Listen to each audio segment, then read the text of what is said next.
Pope at Spirit of Assisi, God's name cannot bless terror and violence.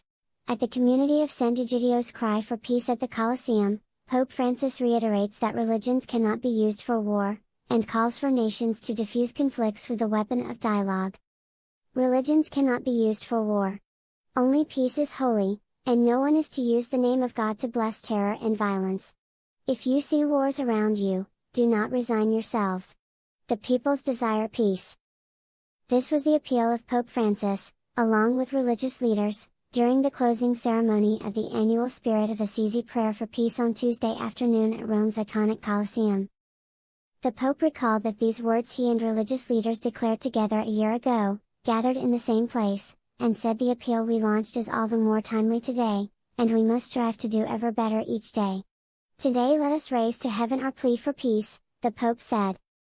In the face of threats of nuclear weapons and anguished pleas, the Pope warned that war constitutes a failure and suggested it summons everyone to do everything, at every level, to stop it. JP2's Spirit of Assisi, the three-day peace summit, held under the theme Il Grido della Pace, the cry for peace, was hosted by the community of Sant'Egidio, and has welcomed heads of state, religious leaders, and various high-ranking authorities. This year's gathering marks the 36th edition of the meetings initiated in the wake of the historic World Day of Interreligious Prayer for Peace of October 27, 1986, convoked by Pope St. John Paul II. High-level international venue.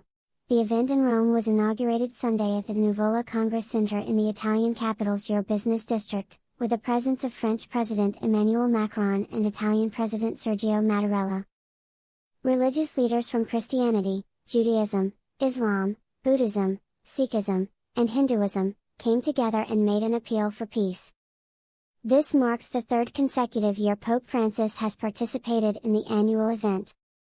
While the summits generally were held in different European cities, since the pandemic, they have been held in Rome, and with the Holy Father's presence at each prayer gathering. Pope Francis concluded by appealing for nations and peoples to never grow used to war or resign to it, calling instead for reconciliation and voices raised together to heaven for peace.